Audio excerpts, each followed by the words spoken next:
Given the stakes, it's absolutely critical that these elections be conducted peacefully, that they are credible, transparent, accountable, so that the people of Nigeria can have faith and the world can have faith in the government that flows from it.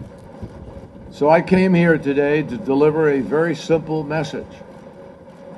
And I met with both major candidates in order to underscore that the international community is paying very close attention to this election, and that the international community is deeply committed to working with Nigerians going forward with the hopes that they will have an election that is free of violence and capable of instilling confidence in the future.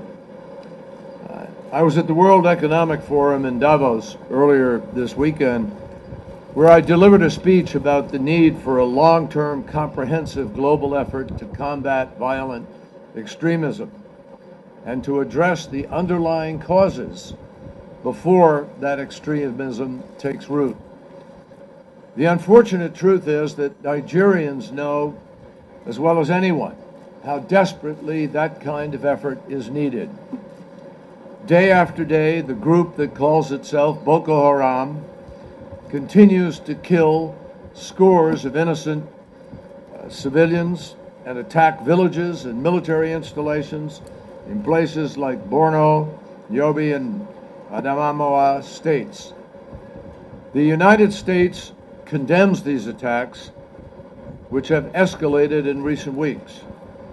And we extend our deepest condolences to the thousands of families that have been impacted, and we deeply regret the toll that this violence has taken on the Nigerian people. We will absolutely continue to support the Nigerian military in its fight against Boko Haram.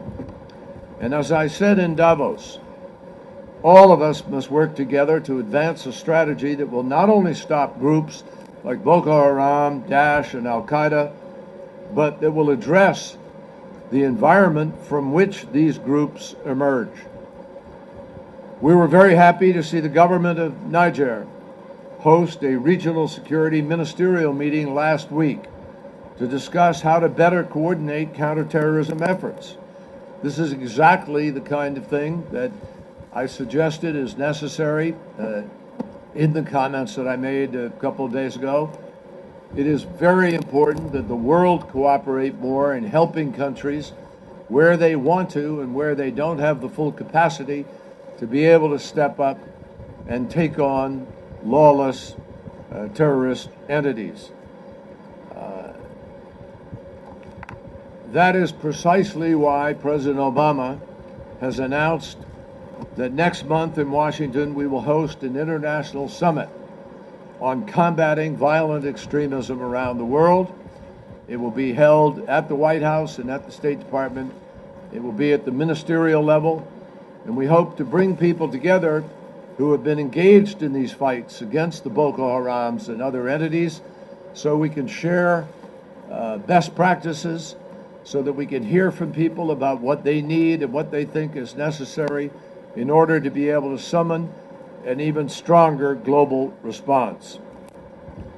The fact is that one of the best ways to fight back against Boko Haram and similar groups is by protecting the peaceful, credible, and transparent elections that are essential to any thriving democracy, and certainly essential to the largest democracy in Africa.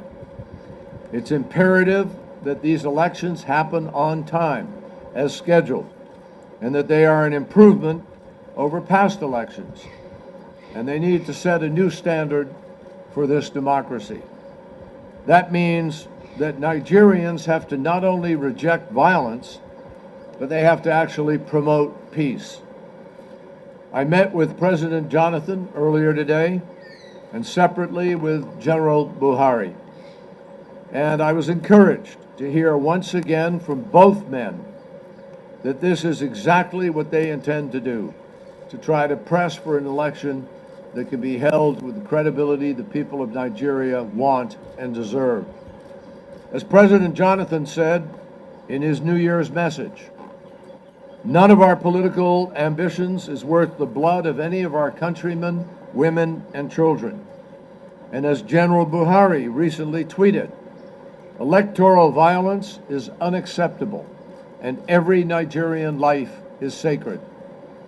Both candidates have also signed on to the so-called Abuja Accord, which commits them to running exclusively issue-based campaigns, refraining from violence before and during and after Election Day, and speaking out against any violence that does emerge.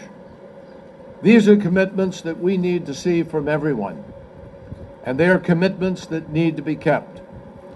Many people are stepping up. For example, Chairman Jega and the thousands of independent National Election Commission employees are taking concrete steps in order to guarantee that this election is successful. We also urge all of Nigeria's governors to call for peaceful democratic engagement among their residents, and we ask all parties and all candidates to do the same.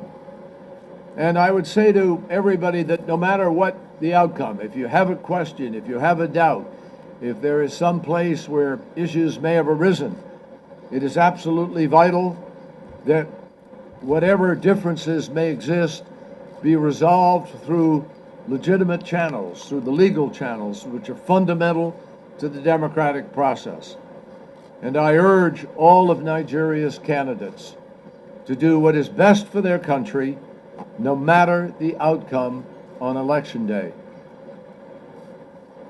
I want to emphasize that for the United States, Nigeria is an increasingly important strategic partner.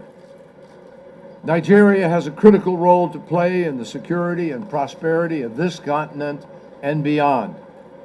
We are committed to helping the electoral process succeed, and last week we sent an electoral security advisor in order to support INEC's efforts to advise on security concerns and to help develop a risk mapping tool to prepare for any violence that might emerge. So let me be clear. Anyone who participates in, plans, or calls for widespread or systematic violence against the civilian population must be held accountable, including by ineligibility for an American visa. Violence has no place in democratic elections, and I can guarantee you that the perpetrators of such violence would not be welcome in the United States of America. Nigeria is Africa's most populous nation and one of the world's largest democracies. It is blessed with some of the planet's most valuable and abundant natural resources. Conducting accountable, credible, peaceful elections will help put the Nigerian people on a path to prosperity and regional leadership that is needed in order to address a wide range of challenges in this part of the world, including, obviously, violent extremism. With this election, Nigeria has an opportunity to put an indelible stamp on the kind of future that Africa wants to see, and most importantly, that Nigeria wants and deserves.